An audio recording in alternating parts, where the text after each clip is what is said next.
तो आज मैं आपको एक अनोखी रहस्यमय कहानी सुनाऊंगा। अगर आप चैनल पर नए हैं तो अभी सब्सक्राइब कर ले, क्योंकि यह मेरा दूसरा नया चैनल है। तथा कहानी पूरा देखे, अंत में एक अनोखा रहस्य छुपा है। धन्यवाद। तो सुनिए। एक गांव था जहां के लोग बहुत भाग्यशाली थे। उनके गांव में एक प्राचीन मंदिर था जहां मां दुर्गा की एक छोटे उतही पुरानी मूर्ति थी। इस मूर्ति की खासियत ये थी कि यह हर साल दुर्गा पूजा के समय अपने आप फूलों की एक अद्भुत माला से सज जाती थी। गांव के लोग मानते थे कि यह माला देवी स्वयं अपनी कृपा से भेजती है। लेकिन इस बात पर गांव में एक बड़ा अहंकार पनप गया था। गांव के मुखिया का बेटा, जिसका नाम अर्जुन था, यह मानता था कि यह चमत्कार सिर्फ उसके परिवार के कारण होता है, क्योंकि उसके पूर्वज ही इस मंदिर के संरक्षक थे।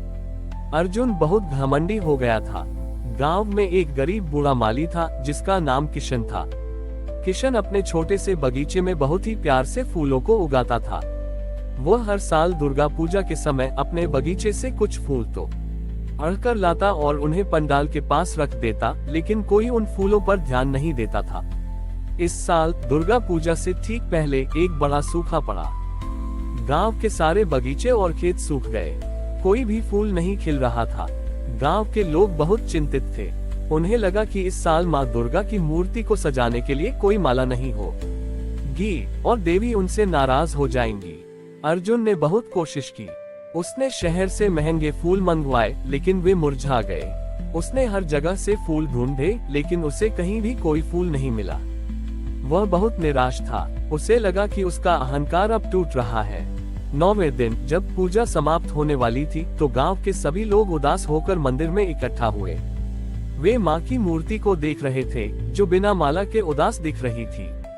तभी किशन वहां आया।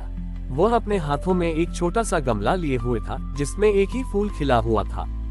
उस फूल की सुंदरता इतनी अद्भुत थी कि सभी लोग हैरान न रह गए। किशन ने कहा, मैंने ये फूल अपने खून पसीने से सींचा है और मैं इसे मां को अर्पित करना चाहता हूँ।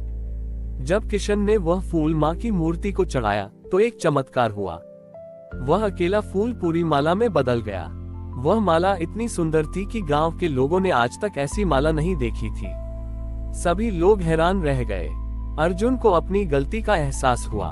उसने किशन के पैरों में गिरकर माफी मांगी और कहा, मैंने सोचा था कि माला मेरे परिवार के कारण आती है, पर आज मुझे पता चला कि यह माला आपकी मेहनत और सच्चे दिल के कारण आई है। उस साल की दुर्गा पूजा ने गांव के लोगों को ये सिखाया कि भक्ति का मतलब सिर्फ दिखावा नहीं है, बल्कि निस्वार्थ मेहनत और समर्पण है।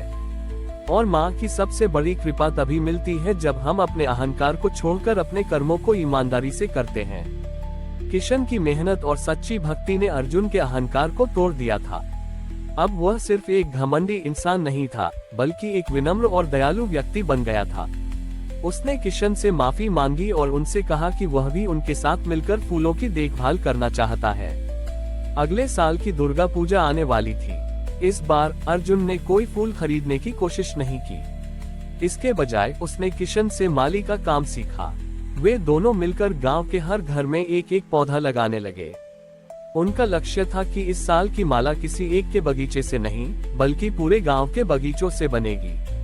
गांव के बाकी लोगों ने पहले तो उन पर ध्यान नहीं दिया, लेकिन जब उन्होंने देखा कि अर्जुन जैसा अमीर लड़का किशन के साथ मिलकर काम कर रहा है, तो वे हैरान रह गए। धीरे धीरे गांव के बाकी लोग भी उनके साथ जुड़ गए। हर किसी ने अपने अपने घर में एक एक फूल का पौधा लगाया और उसकी देखभाल करने लगे। नवरात्रि का समय आया।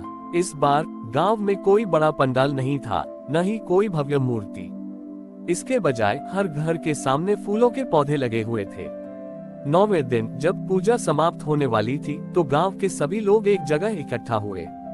अर्जुन ने कहा, इस साल हमारी माला किसी एक व्यक्ति की नहीं, बल्कि हम सबकी है।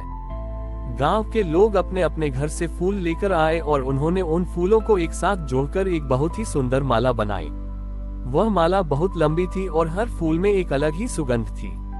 जब उन्होंने वह माला मां दुर्गा की मूर्ति को पहनाई तो एक चमत्कार हुआ। मूर्ति से एक दिव्य प्रकाश निकला और वह माला अपने आप हवा में तैरने लगी। सभी गांव वाले हैरान रह गए। तभी किशन ने कहा, ये सिर्फ माला नहीं है, बल्कि यह हमारे प्रेम, एकता और मेहनत का प्रतीक है। माँ तभी प्रसन्न होती है जब हम अपने अपने घरों से बाहर निकलकर एक साथ काम करते हैं। उस साल की दुर्गा पूजा ने गांव के लोगों को ये सिखाया कि सच्ची भक्ति का मतलब सिर्फ दिखावा नहीं है, बल्कि अपने अहंकार को छोड़कर एक साथ मिलकर काम करना है। और माँ की सबसे बड़ी कृपा तब होती है जब हम अपनी मेहनत से अपने गांव को और भी सुंदर बनाते हैं। अर्जुन और किशन की जोड़ी ने गांव में एक नई परंपरा स्थापित की। गांव में कोई भी अब मेरा बगीचा नहीं कहता था, बल्कि सब हमारा गांव का बगीचा कहते थे। इस परंपरा ने गांव में एक ऐसी एकता ला दी थी जो पहले कभी नहीं थी। एक दिन शहर के एक बहुत बड़े उद्योगपति गांव आए। वह गांव में एक बड़ा रिजॉर्ट बनाना चाहते थे क्योंकि गांव की प्राकृतिक सुंदरता उन्हें बहुत पसंद थी। उन्होंने गांव के मुखिया से बात की और उन्हें बहुत सारा पैसा देने का वादा किया।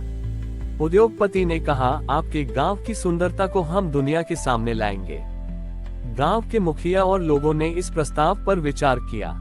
कुछ लोगों को लगा कि यह एक अच्छा मौका है पैसा कमाने का, लेकिन अर्जुन और किशन को ये बात अच्छी नहीं लगी। उन्हें लगा कि इससे उनके गांव की सादगी और शांति खत्म हो जाएगी। अर्जुन ने गांव वालों से कहा, हमारा गांव इसलिए सुंदर नहीं है कि यहाँ प्राकृतिक सुंदरता है, बल्कि इसलिए है कि हम सबने मिलकर इसे बनाया है। अगले साल की दुर्गा पूजा आने वाली थी। इस बार गांव वालों ने कोई फूल नहीं उगाया, बल्कि उन्होंने संकल्प लिया कि वे अपनी मिट्टी को और भी उपजाऊ बनाएंगे। उन्होंने अपनी मेहनत से गांव में एक ऐसा जैविक खाद बनाना शुरू किया जो बिना किसी रसायन के पौधों को पोषण दे सके। नवरात्रि के 9 दिनों तक गांव के लोग मिलकर काम करते रहे। उद्योगपति ने देखा कि लोग किसी भी पैसे या सुविधा के लालच में नहीं थे, बल्कि वे अपनी मिट्टी और अपने गांव से प्यार करते थे। वह हैरान रह गया। 9वें दिन जब पूजा समाप्त हुई तो उद्योगपति ने गांव के मुखिया से कहा, मैं यहाँ पैसा कमाने आया था, लेकिन आप लोगों ने मुझे जीवन का असली मतलब सिखाया है। आपकी सबसे बड़ी दौलत आपका भाईचारा और आपकी सादगी है। उसने रिजॉर्ट बनाने का विचार छोड़ दिया और गांव वालों की मदद करने का वादा किया ताकि वे अपनी जैविक खेती को और भी बढ़ा सकें। उस साल की दुर्गा पूजा ने गांव के लोगों को ये सिखाया कि सच्ची दौलत पैसों में नहीं, बल्कि अपने मूल्यों में होती है। और माँ की सबसे बड़ी कृपा तब होती है जब हम अपने गांव और अपनी संस्कृति की रक्षा करते हैं। हमारी और भी आध्यात्मिक एवं अनोखी कहानियाँ देखने के लिए हमारे चैनल पर जाएं तथा धार्मिक एवं पौराणिक अनोखी कहानियाँ हमारे चैनल पर है। कृपया जाके देखें तथा हमारे चैनल को सब्सक्राइब करके रखें और वीडियो लाइक जरूर करें। धन्यवाद।